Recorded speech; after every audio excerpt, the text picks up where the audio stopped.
Good morning, everyone.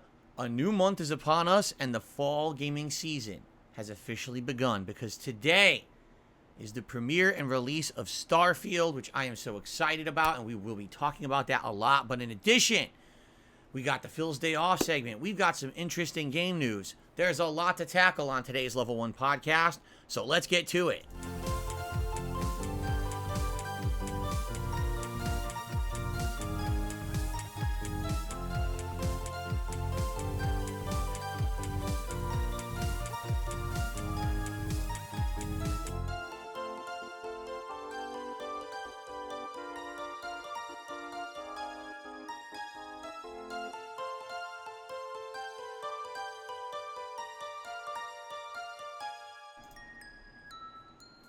Alrighty, everyone. Indeed.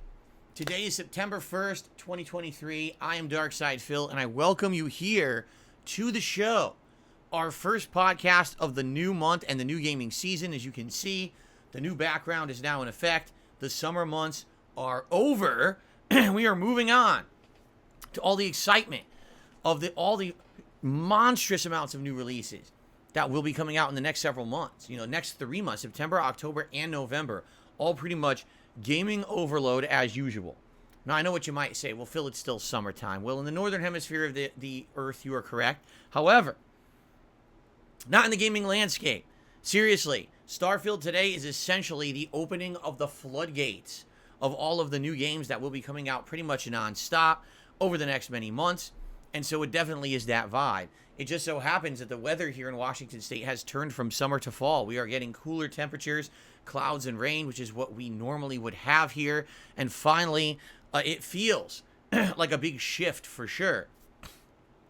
It's just complete coincidence that this is coinciding with a new month and, a new layout here on the show. And so I'm very excited today to be jumping into all of the festivities of a new month and all that comes with and entails. We've got a lot to talk about today. First of all, Starfield is out.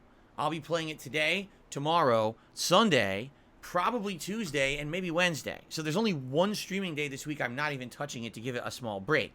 What will I think?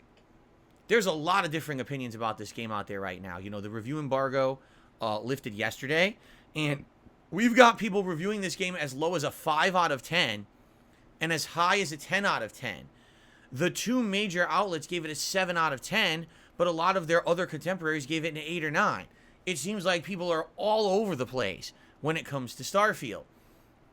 And the cool thing about that is because there is no consensus, it definitely means that as I tackle this game along with all of you over the next month or two, it's going to be a unique and fun experience for us to kind of judge for ourselves what we think about this game, right? The thing is, I'm a fan of Bethesda games. I like the open world exploration mechanics, the dialogue trees, and the RPG elements. Every year for the last several years, we've been playing a major Bethesda game as kind of a downtime playthrough, starting with Fallout New Vegas and all of its DLCs, then a full-fledged playthrough of Skyrim, and just recently, earlier this year, we had Oblivion. So it's pretty awesome that for the first time in over, 11 years, we now have a situation where we can now be playing an awesome new Bethesda RPG. It's been that darned long. At the same time, though, there are definitely some big criticisms about the game. The good news is I have not spoiled myself. I don't know anything about the plot, and I haven't really done anything to majorly give myself an advanced knowledge of, what's going to happen gameplay-wise. What I do know is that people have some things they really don't like about the game and some things they really like about the game, and then there's some things in between, and no one can really determine if it's overall good or bad. It's a weird one. But I think those are some of the most unique playthroughs that I've ever done are the ones that no one really has a consensus because now we can judge for ourselves. So I'm excited for this. You know, even when Fallout 4 came out, it was kind of the same. It was like, well, some people like it, some people don't. And I was at first really hyped for it and loved it. Over time, I do think that my love for the game has dissipated the more you think about it, some of the annoyances of the game and its engine. But at the time, it was a really hype, playthrough. So I'm excited. I know you guys are too. Like I said, a game like this, the cool thing is we can play the living hell out of it for a week or two and really enjoy it. And then it can kind of become a late night back burner game that we balance with all the other new releases that take more priority. But I think no matter what, it's going to be a good ride. Really, I feel like I'm feeling those vibes. That everyone's on board to see what the game is about, to enjoy, and to have a good time. So I'm here for that, okay? So we're going to talk a little bit more about that in a moment. But in addition to that, we got my Phil's Day Off segment. I'll tell you about everything I did yesterday on my day off. And we got some game news. We got two huge game news stories today. One I would say is incredibly positive. The other incredibly negative. And so it'll be an interesting mix, all right, on the show today. So welcome, everyone. I'm happy to hit the ground running with a brand new month. Before we get there, I do want to say this. Thank you all for an amazing gaming summer. That was an awesome one. Like, seriously, one of the best summers I've ever done of gaming. Why? Because unlike the usual summertime when we didn't have a lot to do and we're trying to desperately fill the time with downtime playthroughs, it was kind of the opposite this year. All right, we had Street Fighter 6 that launched in June and took up an incredible amount of our time. Then we had several RPGs with Zelda Tears of the Kingdom, Diablo 4, Final Fantasy 16. We then balanced that with anniversary playthroughs of Grand Theft Auto 5, which I just completed, and Chrono Trigger. So with all of that going on, the summer flew by in a second. Like, this is one of the fastest moving summers that I think I've ever had as a content creator in the 15 years that I've done YouTube videos. I don't think we've ever seen one fly by like that. It was like in a blink of an eye. So I was absolutely enjoying all of that with all of you. And you guys were here. You were present. You were supportive. You were interactive. You were engaging. It was an amazing time. That's what I mean. Like, usually it's like, okay, when is the fall coming? Things will pick up in the fall. There was no things to pick up. It was actually quite good the entire summertime. All right. And I really enjoyed hanging out with you guys for my anniversary events that I did in August, including the tier maker of the best games of the last 12 years that we did over on DSP Reacts, and of course that very special event we did last week, the 15-year retrospective. They were really great. If you didn't see those, they're archived. You can see all that archived stuff on the DSP Reacts channel, which is youtube.com/@DSP and I hope you will give it a look. Also, of course, there was that big montage of time-lapsing of me from all of my vlogs for the last 15 years. That's been the featured video on this channel. And for 1 month, people really enjoyed it, but now it's time to move on and get that to not be the featured video anymore.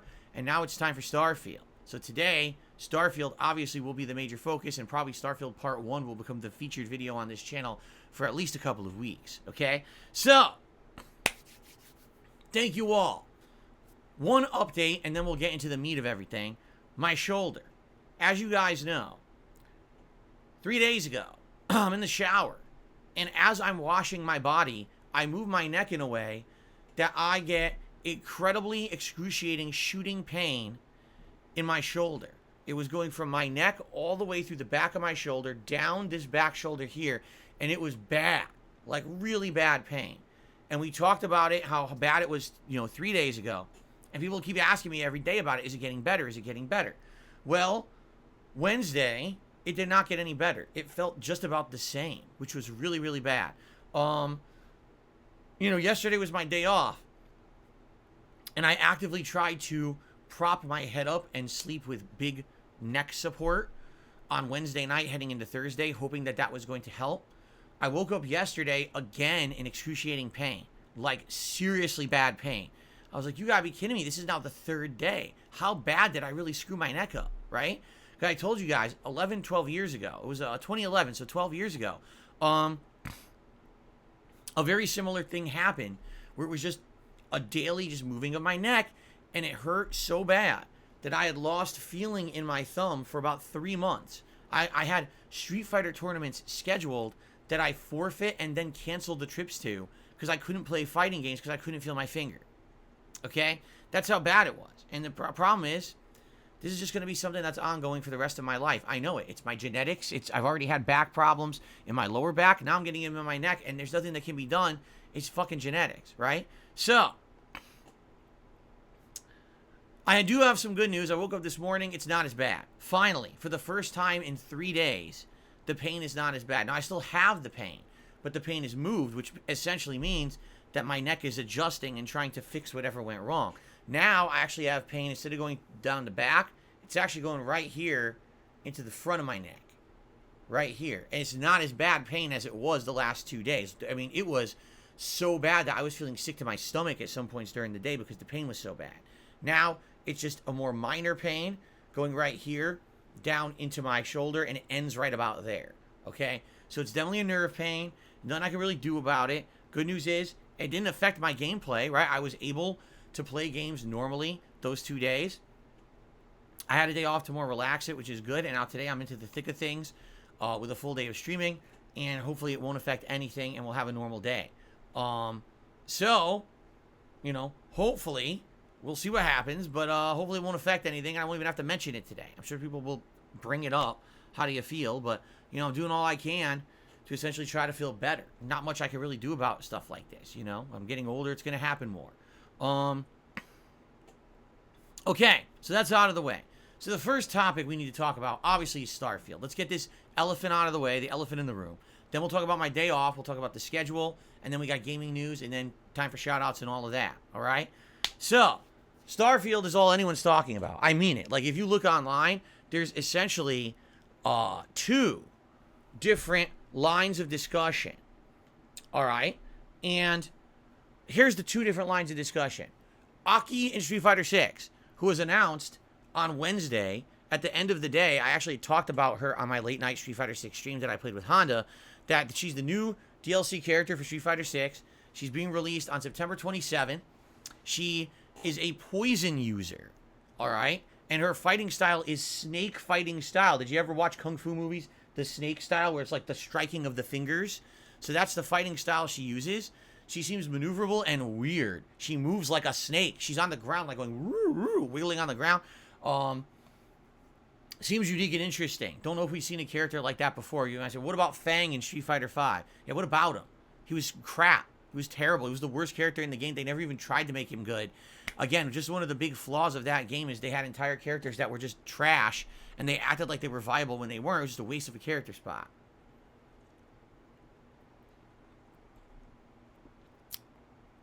So, that being said, she looks interesting. Unique fighting style. They showed off a couple combos and things with her with drive rush and stuff. I'm like, yeah, it's gonna be interesting. So I'm down to use her when she comes out on the 27th. Give her a look. That's the next major thing happening there, and everyone's talking about. Of course, this is it. The community goes crazy. Here comes fan art. Here comes this speculation and blah blah blah. So that's one of the things in gaming news going on right now. But the other thing everyone is talking about is Starfield. All right, because the review embargo lifted. Now, obviously, you don't know who to believe. I did not get any story spoilers, which is great. I actually have no idea what the story of this game is, which is excellent. I can't wait to experience it for the first time with all of you. But some of the common things people are saying about the game. Number one, it's the most polished Bethesda open world RPG ever made. Even though it's not flawless, it definitely feels more stable than any other open world RPG ever at launch. Because you remember how wonky some of these RPGs have been. Remember Fallout New Vegas, people fusing to the ceiling. Remember Skyrim, where the dragons looked like Barney dinosaurs of big globulous purple goo. We go on and on about all these launch day bugs. Apparently this game doesn't have that many, which is obviously good. Although they are present, they're not like game breaking and ridiculous. A lot of people are saying essentially this is what you always wanted. Fallout and Skyrim in space. If you're looking past that for more, you're not going to get it. That's essentially what it is. So if you're a fan of Bethesda RPGs, and that's what you're looking for, you're really going to like Starfield. But if you were looking for them to reinvent the wheel, you're not going to get that here. And a lot of people may be disappointed if you're looking for truly like, oh, this is the new next generation RPG experience. It's not. It's just not. You're going to get what you should be expecting and nothing more than that. And I think some people will be disappointed with that. It's 2023, and we're still going to be playing, essentially, an open-world Bethesda game that doesn't feel that innovative from anything else you've done before. I can understand why some people are like, what gives? I mean, isn't this like the 10th one like this now? Right? Yeah, every Elder Scrolls game, every Fallout game since Fallout 3, and now this, and they're all the same, right? I think that's a fair enough criticism, that some people may actually be able to validly criticize the game with that. Now, I've heard some really annoying things, like I've heard the inventory system sucks ass. I'm like, wait a minute, it's 2023, and Bethesda doesn't know how to work inventory in an RPG yet?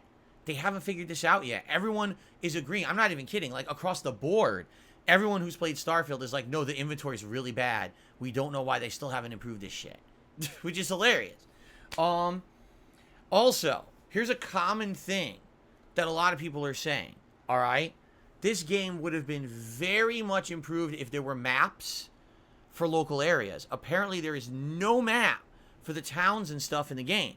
So you'll wander into a town for the first time and be looking around, and of course you want to explore, but let's say you're coming back to the town for the second time, or what if you're desperately low on health, or you're over encumbered, you want to sell your items, you have no idea where to go because there's no map. So you got to wander around and waste your time walking in circles till you find what you're looking for. And as you know, with these Bethesda games, with some of the sprawling settlements and stuff, it may take a while to find stuff. Why they didn't have maps in an RPG in 2023...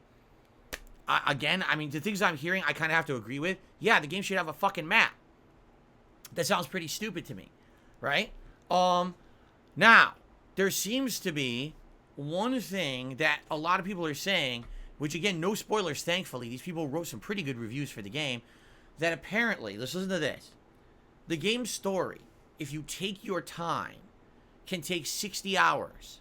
If you absolutely rush through the story and do nothing else but main story missions, the story of Starfield is 20 hours long, okay?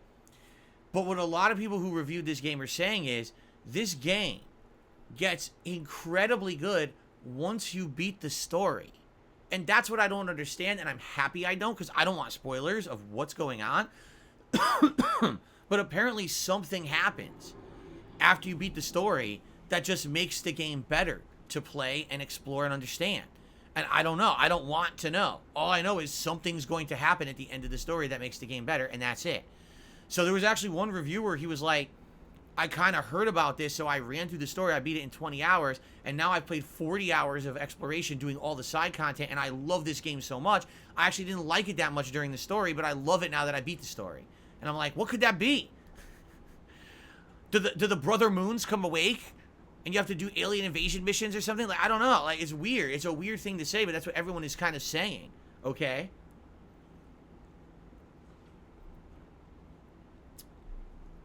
So, I really don't know. I'm confused. And I guess we'll have to find out for ourselves. Really, we'll have to just find out for ourselves. Now, here's the thing. Am I going to rush the story? No. I'm going to play it like any other Bethesda RPG. I'm going to play it and enjoy it at my own pace. We're going to do side content. We're going to be exploring. We're going to be doing fun stuff. What I'm hoping is that, like other Bethesda games, you're going to become immersed in the world, and everywhere you go, here's a new quest, here's a new interesting thing going on, and you kind of lose your way. I like that about Bethesda RPGs. You can show up in a new settlement, and you're there to do one mission, but then you find 20 more, and you just end up having so much fun doing all the content in that area that you don't care that you didn't do the story right away. Like, I'm totally okay with that, right? So I certainly hope that that's the case. I don't want... Here's the thing. Here's my fear. This week, I'm playing it today, tomorrow, Sunday, and Tuesday minimum. I may even play it again on Wednesday. Starfield, that is. So you're talking, that's a good 12 to 14 hours of gameplay. If by the end of this week, we've played for 14 hours, and it doesn't feel like the game is fun yet, that's a fucking problem. Alright? I hate to say it, too many game developers in the modern day are taking too long to get to the good parts of their games. They think that every video game you buy is a full-time time investment for you. At least they seem to be acting like that. Like, I'm going to sit here and play your game for 25 hours before I have fun. No, I buy a video game to have fun when I start playing it, not 20, 30 hours in. If I buy Zelda Tears of the Kingdom, and immediately at the beginning of the game, I try to go in one direction, and I'm completely, boom, hit with a brick wall because everything there is overpowered. but you didn't tell me not to go that way. That's a flaw of your game. If everywhere I go, there's content that's completely superfluous and doesn't add anything to the game and just feels like busy work, that's a flaw of your game's design. Okay, that's not good content. That's trash. And that means that you basically did not ask gamers what's meaningful to them. You just felt like putting shit into your game that's tedious. I don't want to spend launch week of Starfield wasting my time being bored, and then when finally the game gets good the middle of September, well, guess what? Now we got Lies of P, now we got Mortal Kombat 1, now we got the expansion character for Street Fighter 6 at the end of the month. That's not when I want Starfield to be good. I want Starfield to be good now, when I start fucking playing it. So if this game sucks ass for the first dozen hours, Bethesda fucked up. And I'm going to call it out and say that. I'm not going to sugarcoat it. They need to make a good game from the start. They better figure this shit out. It's pretty sad that I keep hearing these things about these new games and they just don't fucking know what they're doing. Like, what? How, do you understand what a video game is supposed to be? It's supposed to be you're unplugging from the real world, you're sitting down in a fantasy environment, and you're enjoying yourself. It's that simple. That's the premise of a video game. And it could be a puzzle game, a sim game, an RPG, a fighting game, a platformer, a racing game, a sports game, a shooter. As long as you're pulling yourself out of reality and you're going into a fantasy environment and you're enjoying yourself, you've made a successful video game. Seriously. If I'm playing this game and I'm not having fun, that's a problem. Now, oh, well, it's okay. The first 20, 30 hours are supposed to be boring. Then the game gets good. Then you didn't make a good game. You have failed. And that's going to be sad because this game needs to be good. Bethesda really needs a good one, and man, does Microsoft need a good one. Right now, they both have a bad track record. So they need a big one to redeem it. All right? So what's going to happen? I don't know. We're going to find out, okay? Together. Because we're going to do this exploration. We're going to do all this together. And I hope that you guys will join me for this journey. Because like I said, as I'm approaching playing Starfield, I got an open mind. I'm going to approach it like any other Bethesda RPG, but I'm approaching it more as like an observational experiment. Will this game actually be good? Will it not? I will tell you my honest feelings. I don't have to lean either way. I have nothing to benefit from saying it's the best game ever, it's the worst game ever, it's somewhere in between. I don't benefit by doing any of those things, you understand? I'm not going to get clickbait views on hateful content, and I'm not going to get a bunch of praise and rewards for saying the game is great. None of that. I can be honest with you guys because that's the unique position I find myself in as a 15-year creator on YouTube because I walked a different path from everybody else.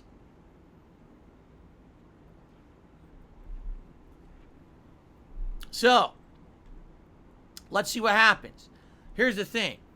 I take everything that I hear about these games with a grain of salt. Because just to give you some perspective here, some people, like I said, have said this game is like a 5 out of 10. IGN and GameSpot gave it a 7 out of 10. But a lot of outlets are giving it 8 to 10 out of 10. That's a huge discrepancy. I mean, you're going from between saying the game is barely average to the game is just slightly above average but not great and a disappointment to this game is one of the best games of all time. What is that discrepancy, right? Do people have agendas? Either way. So you can't really trust any of it. And I think that's why we're finding ourselves in a really unique position. Because we don't know what's going to happen as I play this game. And that's a cool feeling. The first major game of this busy fall gaming season is a big question mark, which lets us all feel that it's that feeling of we're crossing a new frontier. We're going into something truly untreaded. Will it be good? Will it be bad? Will we find somewhere in between? Let's find out for ourselves, right?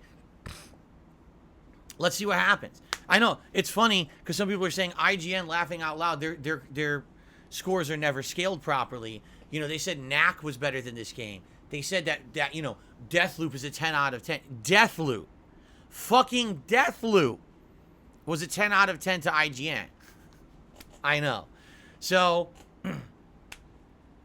let's see. Let's see how things go starting today. And this should be definitely an interesting experiment and an interesting time. I'm excited. So let's now get into the schedule so you guys know what to expect this week before we get into the Phil's Day Off and the gaming news segments.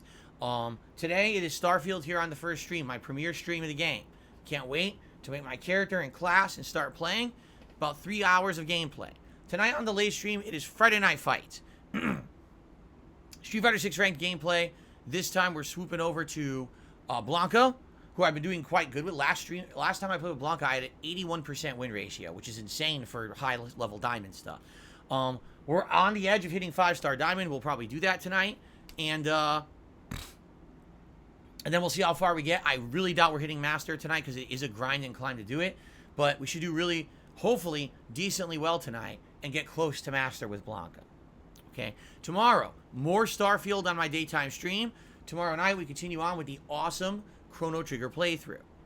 Sunday, it is my React day, so it's DSP versus the internet on the first stream, and then the late night stream will be more Starfield. That's right, Starfield will be a late night stream on Sunday, so we can keep that momentum moving. Monday will be the day when we will take a break from Starfield for a bit after the first, 8+ hours, and it'll actually be Armored Core 6 on my first stream, and more Street Fighter on the late stream, this time swapping over to Honda in rank. Honda just hit 5-star diamond. And so we're starting that grindy climb to get him to master.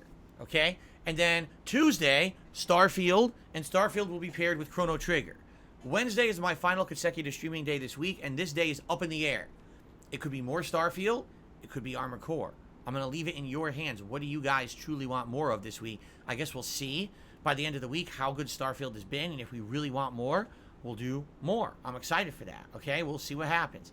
And then Wednesday night, probably more Street Fighter 6, likely a second session of Blanca, maybe between tonight and then I'll hit Master. I don't know. By the way, it is official. I hit 2,500 wins in Street Fighter 6, and we were so into Street Fighter 6 and me, leveling Honda the other night, we forgot to count. So yeah, here's the deal. The other night, E-Honda certainly wasn't easy going, but I won more than I lost. I got 41 wins and 31 losses, hitting 5-star diamond, 57% win-loss ratio, thankfully. Overall, 2,519 wins, 1,638 losses, a 60% win rate.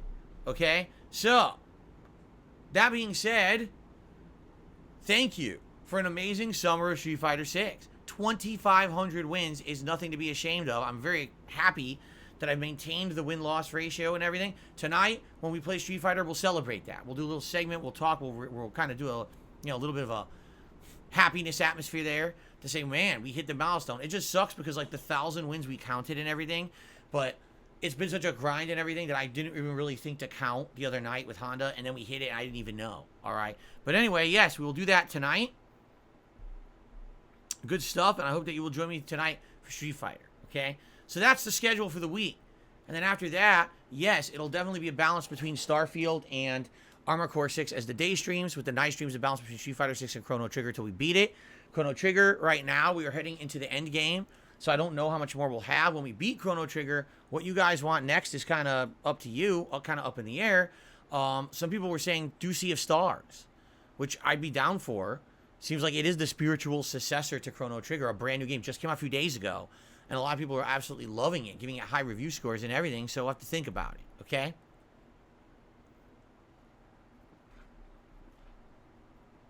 Okay. So, that's that, ladies and gentlemen.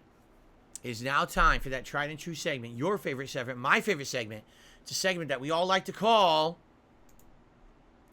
Phil's Day Off. Ladies and gentlemen, welcome to Phil's Day Off with its brand new logo. All right, are you ready? All right, let's do it. Phil's Day Off. What did I do yesterday? Well, first of all, as I told you guys, I tried to sleep in a way that propped my neck up so that I wouldn't have pain.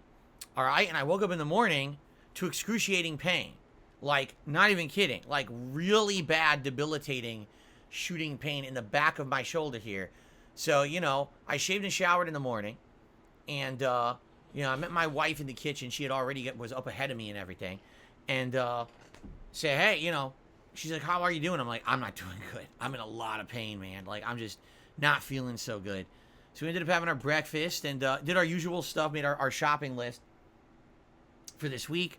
Not a very crazy day. By the way, just so you guys know, Kat is very excited for Starfield. She loves Bethesda RPGs. She's played Fallout 3. She played Fallout New Vegas. She played Fallout 4. She's played Skyrim. She loves this style of game.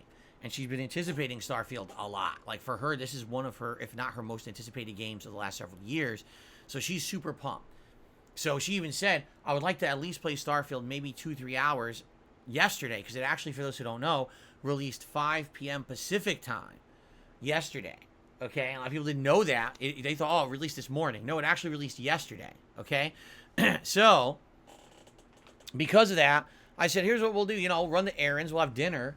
And then when it releases, if you want, I'll just go do other stuff. I could run some errands in the house or, do some stuff in the office, take a nap, whatever. And you can play for a few hours. And when you're done playing, come get me. And then we'll have a nice, relaxing night together. All right? Why didn't I sit there and watch her play it? Because I don't want to spoil myself. I'd be pretty bad to spoil myself on release day of the game when I knew I was playing it with you guys here today, right? So, went out and did the errands. Nothing too crazy. It was just grocery shopping and pet supply shopping. That was it. Trying to think, was there? No. That was it. It was a very basic day. Not a lot of traffic, which was nice. Also cooler with some rain, which was excellent. Like I said, we really have hit fall temperatures and weather now, as opposed to how crazy it was this whole summer, where we had record high temperatures for longer periods of time than ever before. We had entire weeks that were 90 plus degrees. We never had that out here in Washington. So yeah, global warming is certainly real for sure. Like, it was pretty bad this summer, but now we're into the fall weather, which is excellent. All right, so did the grocery shopping and all that.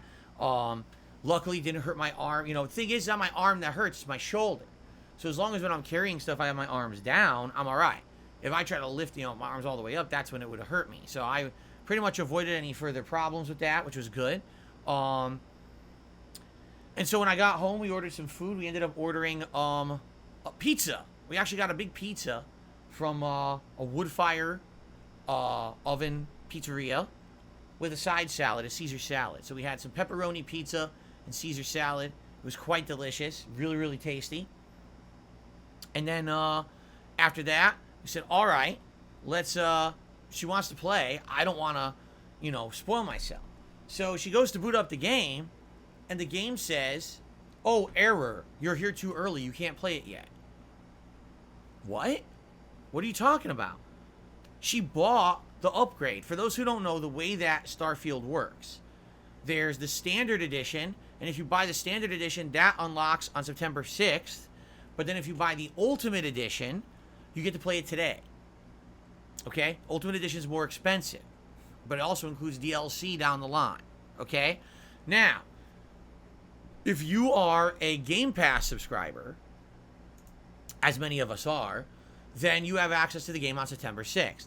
But there is something called a unique digital upgrade, where you can upgrade from the Game Pass edition of the game to the Premier or Premium edition of the game, so you could still play it today. That costs $32. Okay? So basically you get 5-day early access for $32, but you also get the DLC as well, as if you had bought the Premium edition of the game. So you save a lot of money, because if you didn't have Game Pass, it would have been over $90 for that version. Because you have Game Pass, it's only $32. Okay? So my wife had bought that and already had the game fully installed or whatever, and we're like, why isn't the game working? And I said, wait a minute, I know what's going on. This has happened before with other games I've had. In all of their excitement, they idiotically must have released a separate file download that doesn't auto-download when you buy this version. It should. If you bought the premium version, why would it not download the file to play it? But I guarantee you that's what it is. So we actually had to go back to the Xbox Marketplace and search for Starfield. And there it is. Premium Edition upgrade as a separate listing. You click on it, and now it says, oh, you own this? Click here. So you click on it, and then it says, oh, available downloads. The base game, which you already have, but then there's the art book and soundtrack download, which is like 16 gigabytes, and then there's a separate 51 megabyte file that enables you to play the game. Why would that not auto-download when you buy the premium version? So we got it, we installed it, and she was able to boot her up, and as the game was booting, I said, I'm out of here. So I headed upstairs, and like I said, I did a few things around the office. I basically set up a bunch of bills to get paid for the first few weeks of this coming month. So that's all set. and done. I had some Reese's Pieces, which are absolutely delicious. I know this is very exciting for you. I ate Reese's Pieces. Wow. Yes. Groundbreaking, amazing. Reese's Pieces, dude. When I was a kid, I used to eat Reese's Pieces all the time. I thought they were absolutely delicious candy. And then I haven't eaten Reese's Pieces, probably no exaggeration, since I was in my 20s. And recently we bought one of those variety bags of candy, which I almost never have in the house, but just on a whim, I said, let's just get one. We haven't had one in a million years. And this bag has like Hershey, little mini Hershey bars, like little mini Kit Kats, Reese's Pieces, and like little mini peanut butter cups. So every once in a while, I want to treat myself. I just go in there and I go, wow, grab a handful, like 2-3 pieces of candy, and I have some. So I grabbed some Reese's Pieces, and I ate some Reese's Pieces while I was upstairs. Dude, Reese's Pieces are exactly the same as they were when I was a kid. Out of all the things that I've had over the years, that they have changed and shrunken, and the flavor is different, and the size is different, and the quality is different, and the price is different, Reese's Pieces are identical to how they were when I was a child. If you don't know what a Reese's Pieces is, it looks like an M&M, but it's peanut butter on the inside, not chocolate. It tastes ridiculously good. My preference is to pop 2 in my mouth at once, crunch down on them together, and just let that peanut buttery goodness seep over my tongue and taste buds. All right? I recommend that's how you eat them as well. You guys love the Phil's Day Off segment, do you not? This is what I was doing. My wife was playing Starfield. I was upstairs enjoying the gourmet flavors of Reese's Pieces for several hours.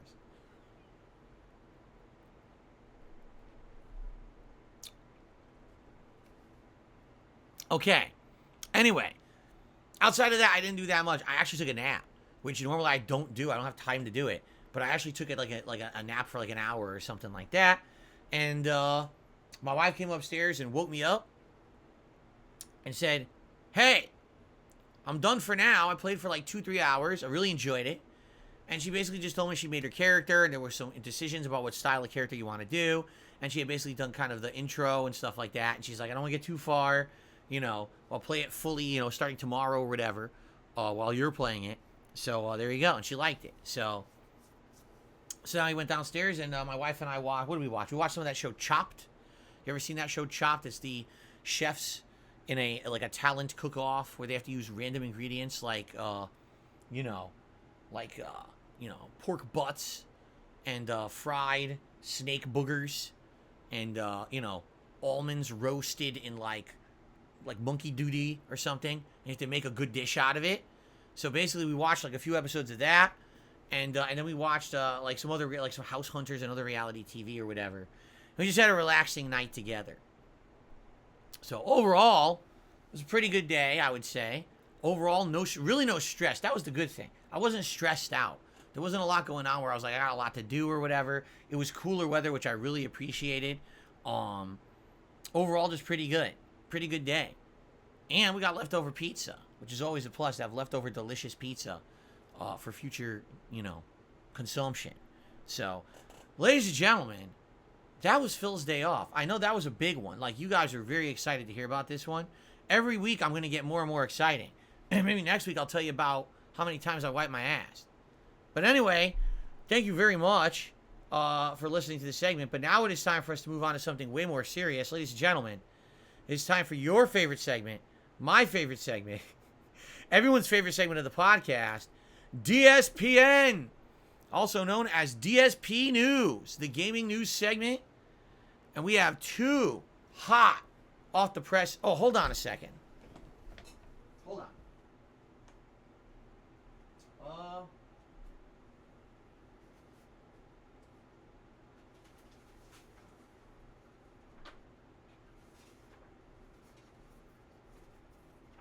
Excuse me. I forgot my news stories. Here we go. Hot off the presses. All right. We have some very exciting gaming news stories. You ready for this? I'm very excited for this stuff. I hope that you guys are too. All right, here we go.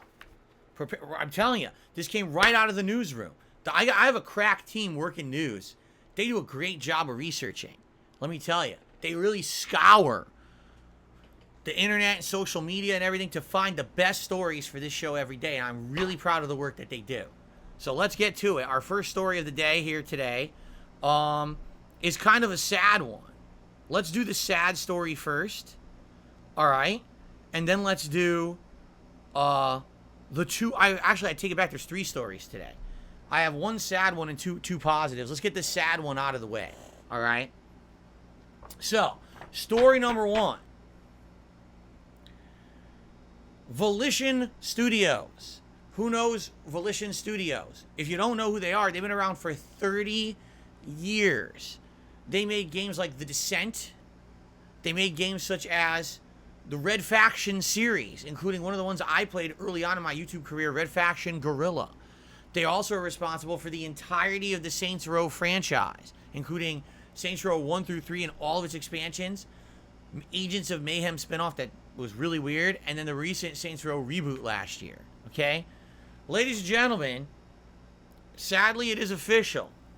Volition Studios has been closed.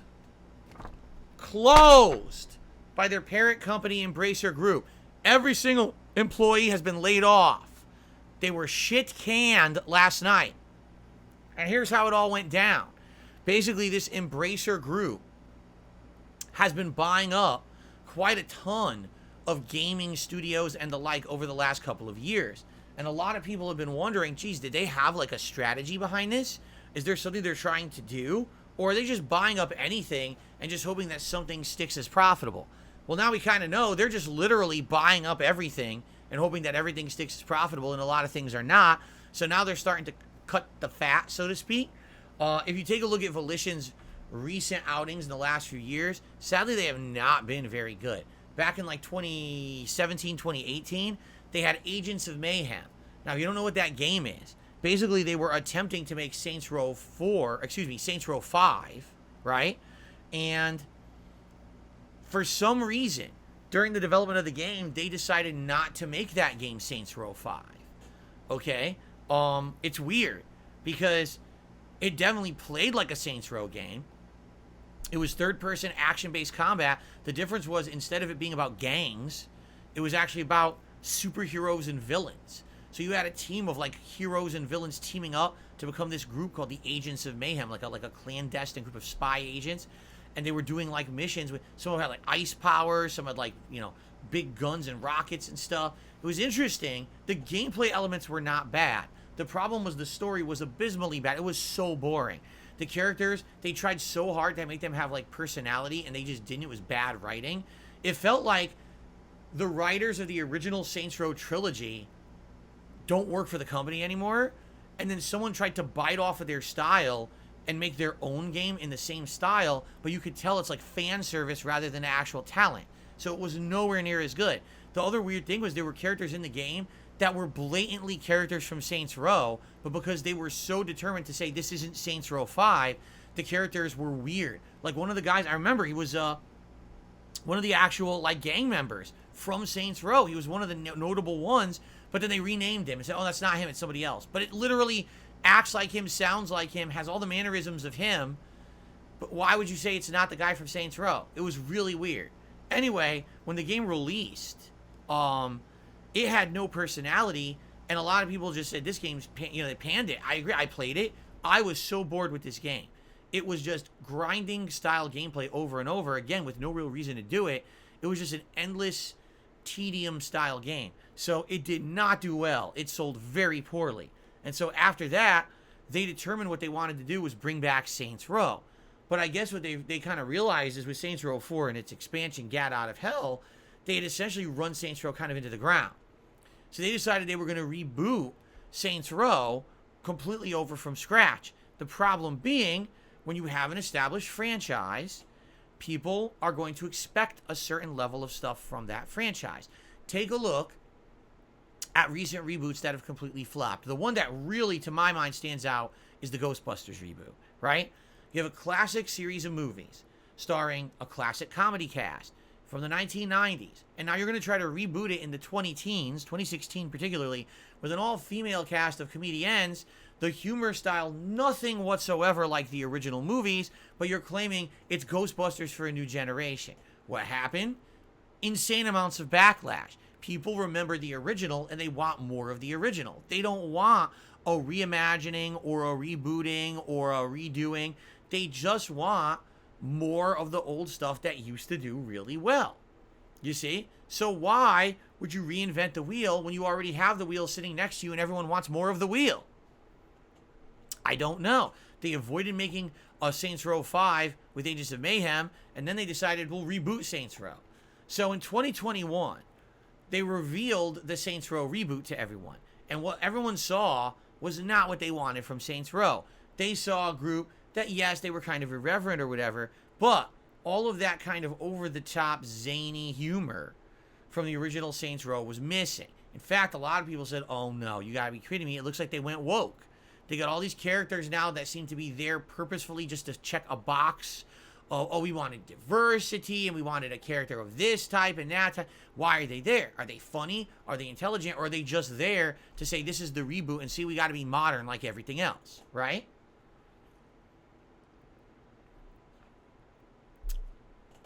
So what ended up happening was when they announced this reboot and they put out the trailer in 2021, the public opinion came out very strongly against it. People were like, whoa, whoa, whoa, whoa. This looks like it's not in the original spirit of what Saints Row is supposed to be. It doesn't have this humor. It has a weird cast that doesn't seem to make sense. And we get it that you're rebooting, but why are you doing this, right? Like, we want more of the old Saints Row. We're dying for it. It's been many years now. Give us a new one. To which Volition Games came out publicly and said, we're not listening to any of your feedback. We feel this is the best possible move for Saints Row, so we're just going to do whatever we feel like, and you're going to like it or not, don't play it. They actually said that. That, ladies and gentlemen, is the worst possible thing you can say in the current gaming climate. Reason being, there's way too much competition. There's way too much going out there for people to spend their money on. You can't be telling people, we know that you want this, but we're not going to give it to you just because we're, that's, and again, it almost felt like they were attacking. Why would you attack your actual fan base who's telling you this is what we want? You've done it before in the past. It's really good. Please give us more. And then you attack them for it, right? So basically what ended up happening was backlash, right? Everyone's like, well, listen, if they stay with this, we're not buying this goddamn game. So what happened? They kept making the game. The game came out last year, around the middle of last year, middle of 2022. And a lot of people had pre-ordered it.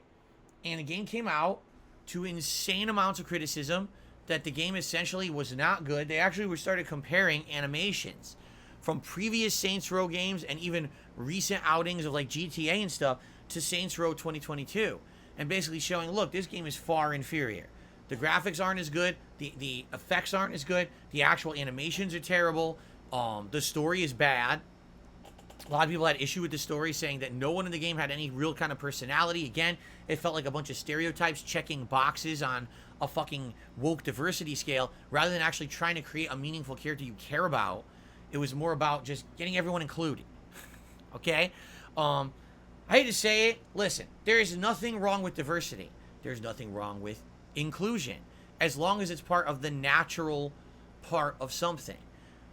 The first thing you should concern yourself with when you're making a video game is a game that's fun to play, meaningful, has a good story, has humor. That's all the things you need. Then after the fact, if you want to add in all those other things, that's great. But when your day one goal is to get that first and then everything else comes after, it's like, what are you doing exactly? Right? You did it in the opposite order. If you made everything else woke first and then you added the fun after, what did you do? And that's what a lot of people said. The game is just not fun. You play it and it just feels like a chore. It feels like it's unfinished. It feels like it's buggy. And just to add the fact that, yes, there's a lot of this kind of culture forced down your throat over the course of the game that people don't like. So what happened? The game absolutely flopped. Fell right on its face. Didn't sell at all. And within a few months, it was an extreme discount. As of now, it's actually available for free if you're a subscriber of PlayStation Network. It's their free game for September because no one bought it last year, so they got to do something with it. So there you go. All right. I just hate to say it, but it's sad because this is a studio that once was great. They were putting out hit after hit. They really could do no wrong. And then at some point along the way, they decided we didn't want to do that content anymore, but they couldn't find a way to make other better content. Like, since they made Saints Row 4, they literally have not had a hit. The Get Out of Hell DLC was mixed, and then after that, Agents of Mayhem was bad, and now the Saints Row reboot was bad. So, after 2 outings of big budget flops that Volition has made, Embracer Group is looking around and saying, well, we bought a bunch of game companies. Which ones are profitable? Which ones aren't? They looked at Volition and they said, bye-bye, and they cut them. They're gone. They actually put out a heartfelt message this morning on their socials, basically saying, thanks for 30 awesome years. We couldn't have done it without amazing staff and, of course, you, the fans, but this is goodbye. This is not a joke. We are gone. We're done. We're all fired. So that's really effing sad. Really, really, really effing sad. I mean, I don't like that, you know? I really wish that they would have refound their way, whether it was making a totally new style of game that caught on. Like, for example, take a look at the developers of Horizon, right? You realize they used to make Killzone, which was a franchise that was in line with PS3. And then at some point when the PS4 came out and they did that launch Killzone for PS4 and it sucked, they had to reassess what they wanted to do. So they completely rebooted, started from scratch. We're going to make a different kind of game. We're going to reassess where we are in the industry and we're going to try to make something different. And they made Horizon Zero Dawn and now Horizon Forbidden West, and they're continuing on making games people want, you know? Now listen, they're not the best, most groundbreaking games ever. They're still good games. And it makes me sad to see that here's another situation, a different company who was like, okay, we had an opportunity to either go back to what was tried and true and good or make something new, and instead we just tried to kind of reboot what we've already done in a different way. No one wanted it, and we actually became like offensive towards our fans, and that's what undid them. Really, if it's okay, we listen to your feedback, we've done a lot of work on this game, but based on your feedback we realized we went in the wrong direction. Well, let's do what we can now to fix this. Instead, no, we're doing whatever we want. All right, well then no one's buying your game. Like that initial reaction was telling you directly, this is not what the consumer wants. Do something different. And they ignored it. They chose to ignore it and essentially dug their own graves. Sad. Very sad, because again, 30-year legacy. How many game developers are around for 30 plus years and still around today besides the giant ones? And that legacy now seems like it's going to be forgotten. That's really sad, man. So goodbye to Volition Games. Listen, I've had great times with Volition Games. Saints Row 2 was one of the first games I ever played for YouTube. Saints Row 3 and 4 were epic playthroughs I did back in the day. Red Faction Guerrilla, also a game that I really enjoyed in those earlier days. So, sad to see them go.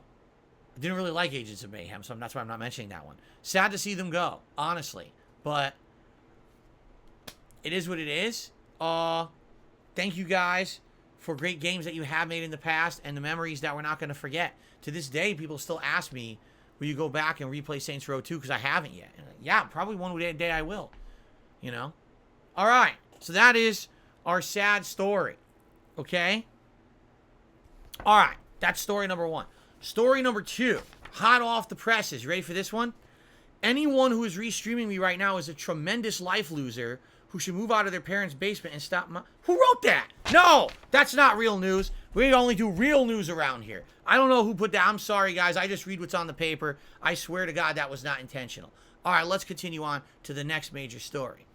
So, did you know they're making a Rugrats video game in the modern day? Rugrats. Does anyone even remember Rugrats? Obviously, I do. But when I say that, many of you might be like, what the hell is Rugrats? So Rugrats was one of the original Nicktoons from the 1990s, okay? It was a show that turned babies into characters who could talk and speak, and basically they turned everything in real life into this like really cool fantasy world. It's actually a very entertaining cartoon because it's just as much about the parents as it is about the kids. So there's something for everyone. If you're a kid, you probably like watching the babies and their fantasy stories. But if you're an adult, you probably enjoy watching grandpa or the parents and how they behave around the kids. It's pretty nicely written, okay? The art style is absolutely weird, but it's a really good show. And I used to watch it in the 90s. There's movies that came out. I think recently, wasn't there a movie or something that came out about it as well? Like just recent. So why am I telling you this? Because they're making a Rugrats video game. Yes, and it's going to be an action platformer. Get this. It will either look exactly like an NES game. It actually has 8-bit graphics, sound, and everything that looks and plays exactly like an 8-bit platformer from back in the day on the NES. Or it has an HD mode that looks exactly like a modern day game. The art style looks like HD Rugrats cartoon, which is pretty neat that you could play it as modern or classic. The one thing I gotta ask, why now? Like, what inspired a company to get the Rugrats IP and make a Rugrats game now in 2023? It's scheduled, by the way, to come out next year, and I'm actually interested in it, but it's like, why? I just don't get it. Why now? Right? It's so weird to me, and it makes me scratch my head, you know, that they're making it today. You know, if this had been a game from the 90s era, it probably would have been a huge bestseller, but they're making it now. I don't know. Kind of weird. Now, our last news story of today, in my opinion, is a very exciting one. Okay? Is this true? Dark Glowbox says the show has gotten rebooted. Oh, no. You're kidding me.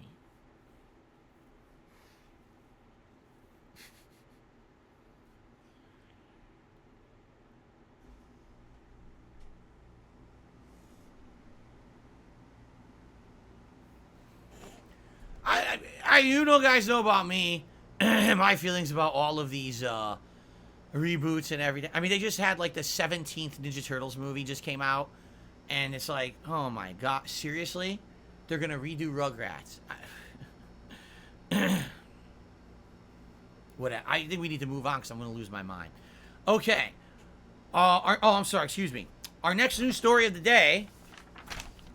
Review Tech USA wears adult diapers and defecates in his own pants during his stream. Who wrote this? No. The real next story is about Super Mario Wonder. Do you guys know about this one? So Super Mario Wonder is a brand new Mario game coming out in the fall. And it's a 2D side-scroller, of which we haven't seen the likes of in many, many years.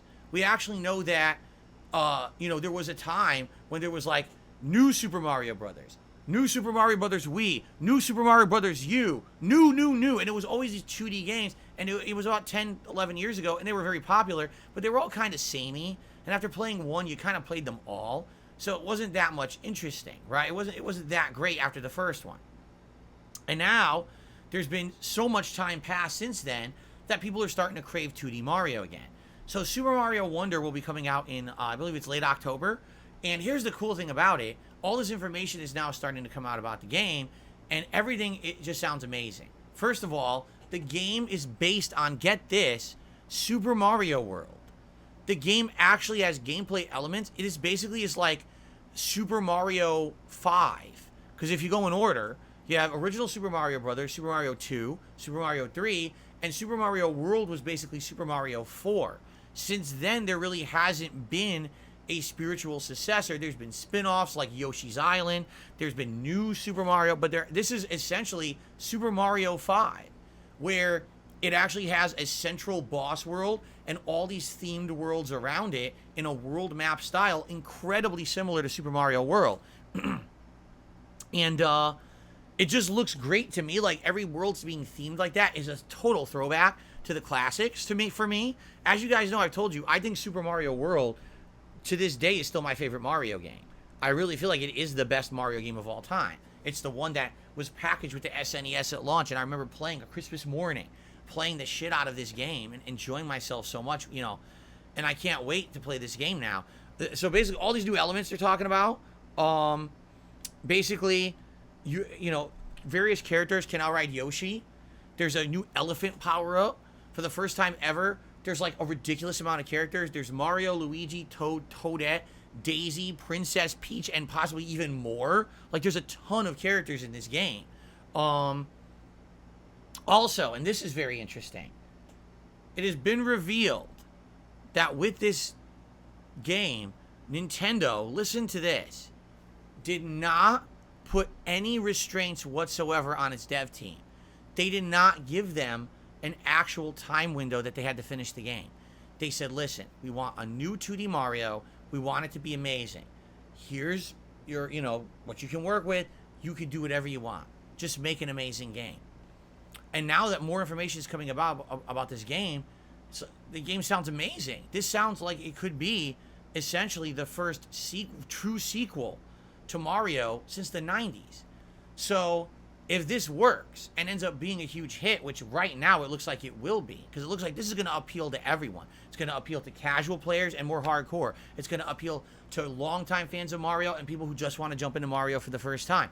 Obviously, it's a Switch exclusive. Switch exclusives that are first-party games sell like hotcakes. So it looks like this may be really, really well. Like a really well done game, really good selling game. If this works, this could be the groundwork to show that all these dumbass game publishers who put constraints on their dev teams and say you only have this much time and this much budget and this much and this much and this much, but you got to pump out a great game in this amount of time, that doesn't work. Enough with the crunch, enough with the bullshit. Instead, just pump out new hot games.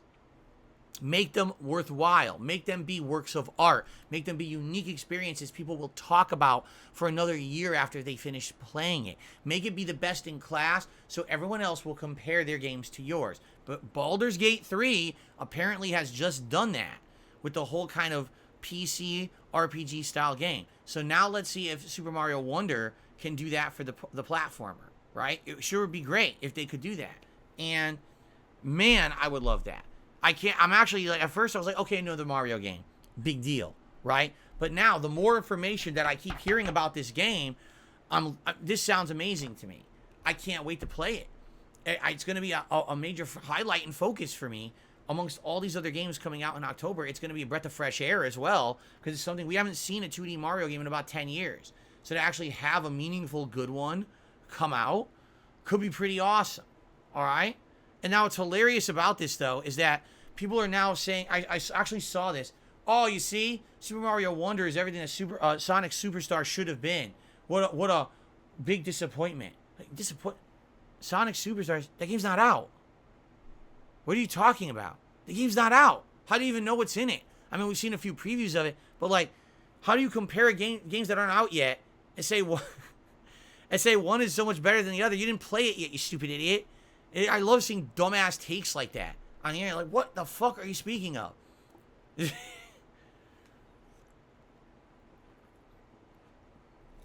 Anyway, like I keep telling you guys, this fall gaming season, ooh, it's looking so good. It looks like we're going to all be eating well. We're going to have a giant, heaping, smorgasbord portion of amazing variety of great new release games. You're going to have your RPGs, your action games, your shooters, your platformers, everything you've wanted. Fighting games, seriously. Soulsborne-esque games, everything you want. Horror games. Alan Wake is coming back, right? We're going to have so much to digest and play and love. I'm excited. There's some of these years recently, I'll be honest, that come to the end of the year, it's like, okay, what's coming out the rest of this year? There's like 20 games, and you play them all like, meh. I'm kind of feeling like this year it's going to be the opposite. This year, we may actually be bombarded with spectacular games. That would be amazing. Because a lot of people have asked me up to this point, Phil, you're in September. So you're 3/4 through the year. What's your game of the year? I mean, on one hand, I could probably count the outstanding games, right? Obviously, Resident Evil 4 Remake is one. Obviously, Street Fighter 6 is one, right? I guess now if you get down to the nitty-gritty, you could argue like Zelda Tears of the Kingdom would be in there. But if you really start looking like, man, it's hard. It's hard to even pick. Well, I would consider like Game of the Year at this point because there really hasn't been that much greatness. And now you take a look at what we're about to play in the next 3 months. You're like, oh, shit. This could be top 10 right in a row. Boom, boom, boom, boom, boom, boom, boom, right? So I'm very excited. And by the way, I'm going to have words with my news desk for what they put in here because that was very unprofessional of them. That, ladies and gentlemen, is DSPN for today. Thank you very much for watching. I hope you enjoyed that segment. All right. Unbelievable. You know? You got to have an air of professionalism these days. I don't know what these guys are thinking. Anyway. All right. So, ladies and gentlemen, that's what I got for today. But we've got a tremendous amount of shout-outs to get to. So, allow me to get to shout out, shall we? Let's do it. So, we start off today with, wow, Dragon Lord Gusidasax, who did a $2 super chat and said, please give it a chance. Wait, no, I read the wrong one. No, wait, it's because I skipped. I'm completely out of order here. We start off today with Dragon Lord Gusidasax becoming a channel member. Thank you. Then Dragon Lord Gusidasax did a $2 super chat and said, please give it a chance. And then they did another super chat, said Starfield has 3 problems: inventory space, enemy level scaling, and it takes 15 hours to get into the game. What did I say earlier on this very show? I said a video game that takes an insanely long time to get into anything good is a flawed video game. So if I'm not liking this game in the first dozen hours, that's Bethesda fucking up. And I will call them out if that's what happens. Let's see what happens. Viper the Rapper did a super chat, says, crazy cash, sick cash. What am I going to do with all this money? I don't know. Roll it and smoke it. You can shove it up your ass. Whatever you want to do with it. It's your call. If it's your money, that is. You can do whatever you want with it. It's not my business to tell you what to do with your money. Thank you for the super chat, though. Tubs re-upped his membership for 6 months. It says, highly recommend Cutthroat Kitchen. Very funny. Oh, that sounds familiar. Cutthroat Kitchen. All right, I'll have to look into that. Thanks for the suggestion. I'm Troublesome became a channel member this morning. Thank you so much. And then they did a super chat and said, hey, Phil, I'm a big fan. Much love from South Africa. Fuck those trolls. Wow. Well, let me tell you something. I do not want to fuck my trolls. That's absolutely disgusting. Most of them are virgins anyway. I want nothing to do with them. I have a meaningful relationship here with my wife. However, the less we mention them, the better. So thank you for the super chat. Dragon Lord Gusidasax did another super chat. Thank you for the $2 super chat there. I appreciate that. RetroX7315 did a $10 super chat and said, happy Starfield day. No spoiler tip. It is highly recommended you will do a Vanguard faction ASAP. It gives tons of lore and background that I wish I had earlier. Seriously blew me away. Have a great time. Well, you have horribly spoiled the game for me, and now I can't play it. So I guess today instead, we'll be playing Armored Core to replace Starfield. Sorry about that, everybody. I already know the whole plot now. Obviously, I'm kidding. All right. Thank you for the super chat. Your boy Lem did re-upped his membership for a whopping 25 months. And he says, Bethesda is killing it with Starfield. I'm hyped for the playthrough. Thank you very much. John Nepper became a member this morning. So that is 3 new members so far today in climbing. Thank you all so far for this early support. Excuse me. B-Boy Cyclone just did a super chat. Oh, wait a minute. Faith in 131 actually just re-upped his membership for 10 months. Says, I loved your... Where'd it go? Things are messing up here. He says, love the nostalgic retrospective as a 12-year viewer. Thank you very much, Faithin. Yes, I also loved going down memory lane with all of you this last, month. The Tier Maker event was great. The retro playthroughs were great. And that marathon was great. So, I really had a great time. Thank you all for an amazing summer of retro fun and a great anniversary. It was a great way to celebrate my anniversary. But now, on to the new stuff, right? B-Boy Cyclone did a super chat. Says, it's a shame you're going to go into Starfield with a negative mindset. I wish you go into the game with a clean slate and judge it for yourself. Which is literally what I said on today's show.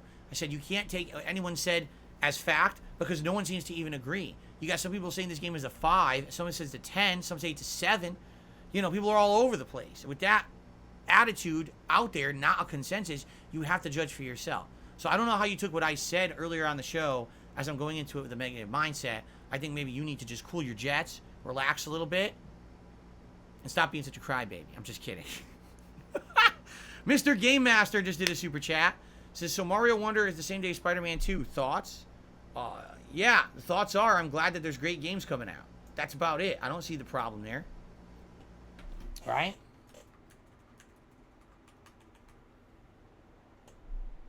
Okay. Thank you, Mr. Game Master, for the super chat.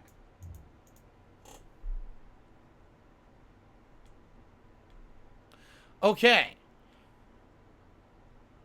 Let's continue, shall we? So, tips, which we're just starting to look at right now. I didn't have a chance to look at these yet. Our first tip of the day is a $1 tip from Slayer. What's going on, Slayer? First of all, I know for a fact Slayer has been highly anticipating Starfield. So let's see what Slayer has to say about the game. I just want to say I've been playing Starfield for around 6 hours. I have to say the graphics are great. The motion capture is good. There's very little to no bugs for me with a smooth frame rate. The combat is a bit simple, but the spaceship controls are complex, and there's a lot to do in the beginning. This is going to be a long playthrough for you. Hopefully, you will enjoy the game. All right. Thank you, Slayer, for getting the support started on the tip side of stuff today. I also received a $4.20 tip from Adam. Thank you very much to Adam for a $4.20 tip. Let's get that up on the leaderboard. If you're going to pilot a spaceship, my recommendation is not to toke up and smoke up before you do. So even though this is a $4.20 tip, perhaps forego that today before you fly right into a, you know, a black hole or maybe a, what do they call it, gas giant. All right, there you go. Let's continue on here. I received a $1.04 tip. All right.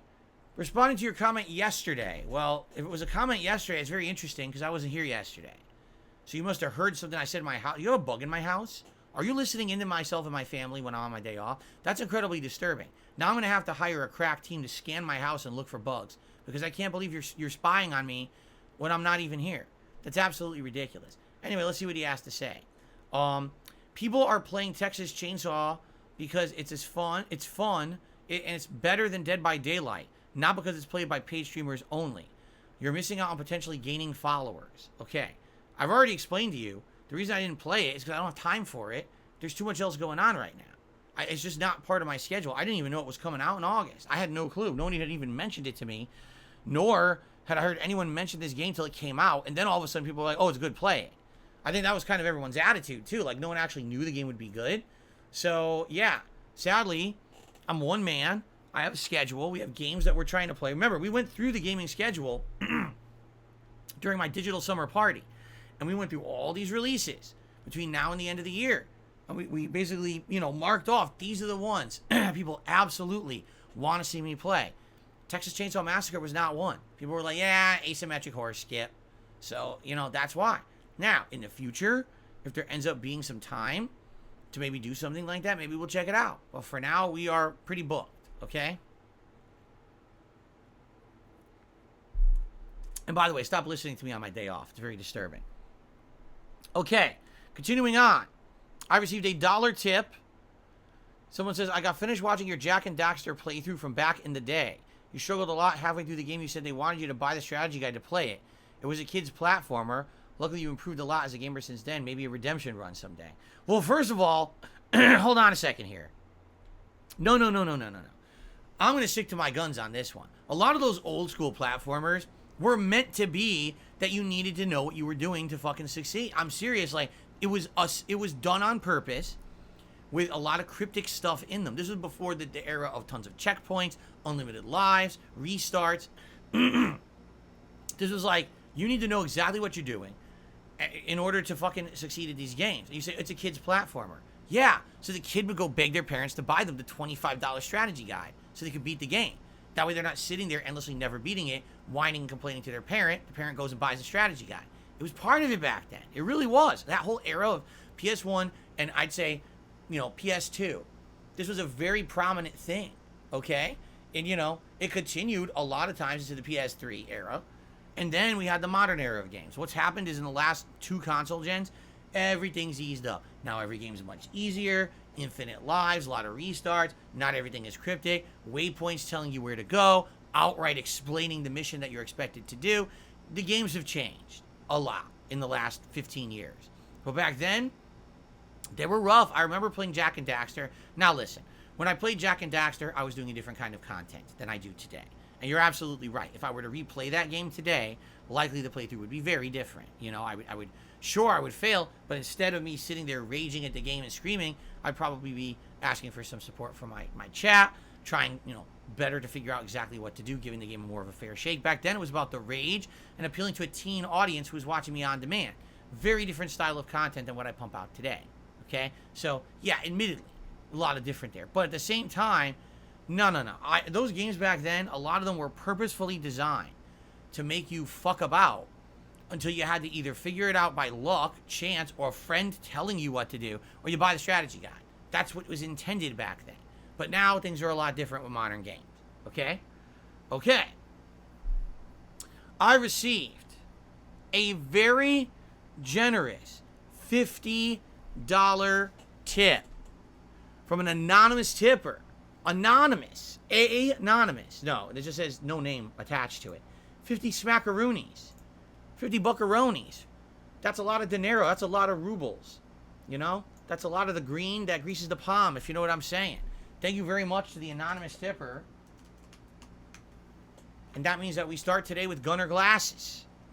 Okay?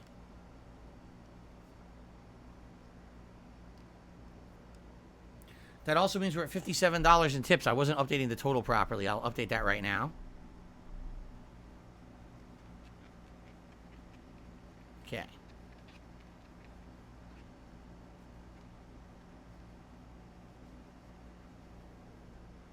Ah. Cool.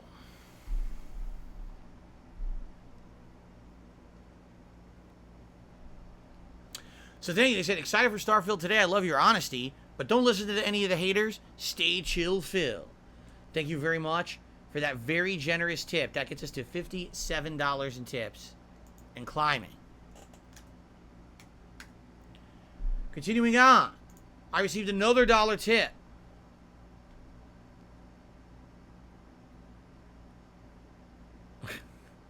Forget it. I'm not even going to read the nonsense. This is a dumb thing.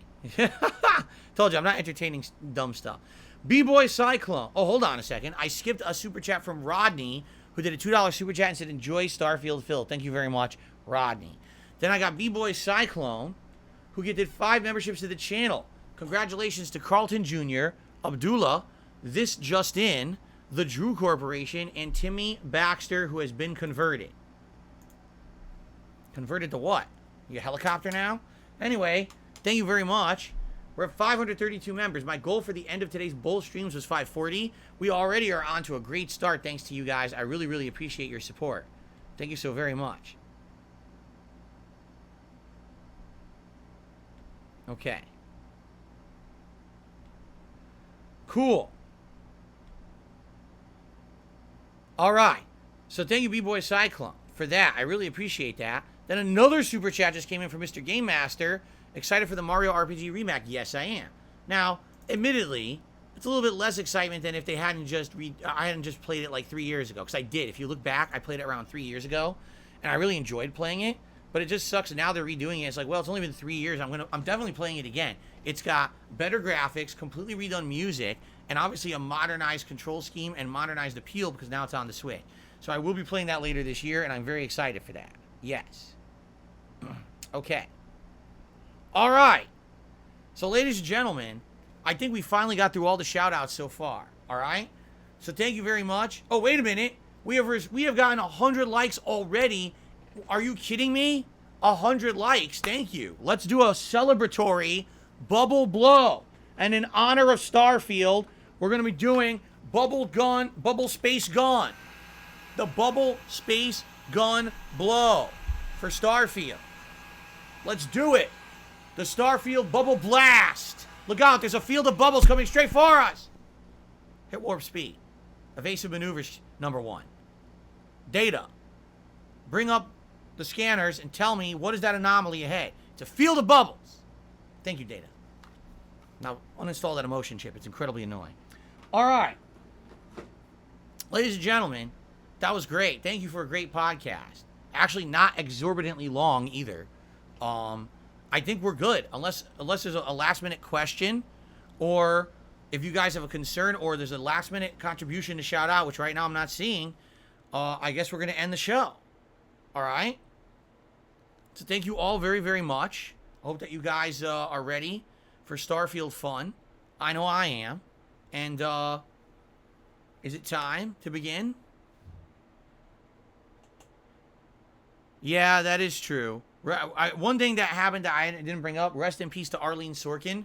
She was the voice actress of Harley Quinn in the original Batman animated series and played her recently in Arkham Asylum. Also, if you didn't know that, she actually was the inspiration for the character. She was an actress on the Days of Our Lives television, what do they call it? Soap opera. And the person who was making the Batman animated series was looking for new characters. And there was a dream sequence on Days of Our Lives where Arlene Sorkin played a clown. And the dream, she was with a Brooklyn accent playing a clown. And he saw that, and he saw her doing it, and that was the inspiration for Harley Quinn. And he called her agent and said, I know she's a serious actress on a fucking, daytime soap opera, but I'd like to bring her in as a voice actress for the show because she was so good on the soap opera. So it was like a departure for her. And she auditioned, and she literally became the character. Like, she was the inspiration that started Harley Quinn. Pretty amazing story. Because a lot of people don't know how Harley Quinn was not a DC Comics character. It was an original character from the cartoons based on her character portrayal in a soap opera. So, pretty awesome. And rest in peace. She did a great job as that voice actress back in the 90s. And sad to have lost her. Okay. Now, hold on a second. We just received more contributions. A $2 tip has come in. Do you feel having a 24-hour subscribe to chat limit... hold on. Do you feel like having a 24-hour subscribe to chat limits your access to new viewers? Why not a shorter time? Just curious. Oh, that's fine, because I know you're probably a newcomer if you're asking that. So here's the deal. Over on Twitch, we didn't really have stuff like that. It was basically just like, if I remember correctly, it was like you just had to be what was it? It's not a subscriber over there. It's a follower or whatever, like followers only mode or whatever. But essentially, we had these limitations or whatever. When I came over to YouTube, okay, 2.5 years ago, so this was about May 2021, and I said, I'm going to be a full-time YouTube content creator now. Forget Twitch and all their nonsense. All right? We turned on the stream, and there was no mode, no sub-only mode at all. It didn't exist. Okay? We had, I'm not shitting you, non-stop bots coming in this chat and spamming. And it was just unbearable. They would come in and they would try to find ways around the filters. They would say disgusting racial stuff, sexual stuff, just vile nonsense. Because they were trying to make it that my streams weren't a fun place to be, so people would not watch my content anymore. And they knew that the criteria on YouTube was more lax than Twitch chat. So we can get away with it. It's the Wild West, right? Luckily for me, within 2 months of me becoming a full-time YouTube streamer, they enabled sub-only mode.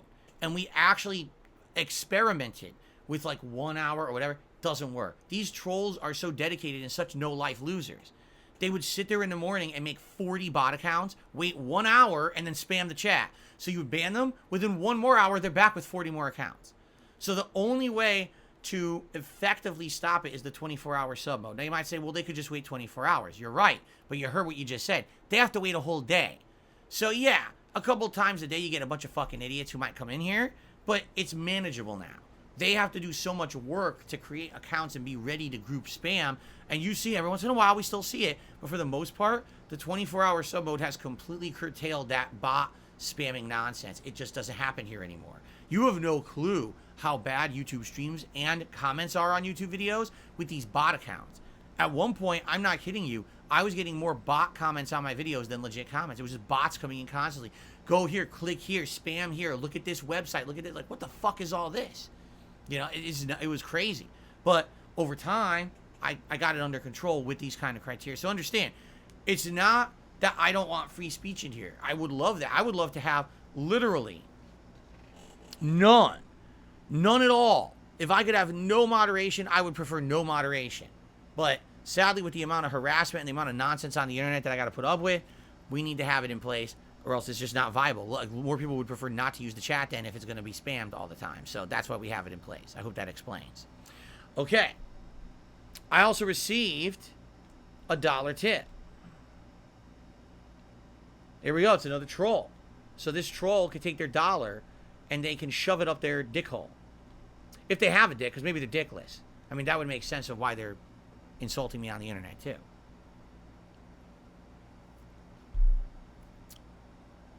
Okay. So I'm basically being told that there was a troll super chat, but I wouldn't know anything about it because I actually don't recognize any of the names this person shouted out. People are saying that outright is a troll super chat. And I'm looking at it, I'm like, I guess there's a whole new generation of idiots because I don't recognize a single name. Maybe just I'm getting too old for this, so I don't recognize the latest names of the people who make fun of me on the internet. Then again, I don't care. So, thanks for the super chat. Okay. All right. Anything else, guys? Anything else before we begin here?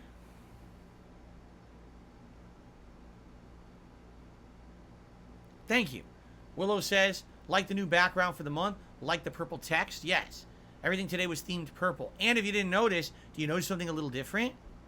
Yes, that's right. In honor of Starfield, I have a specialized format layout that will match kind of the NASA design of Starfield.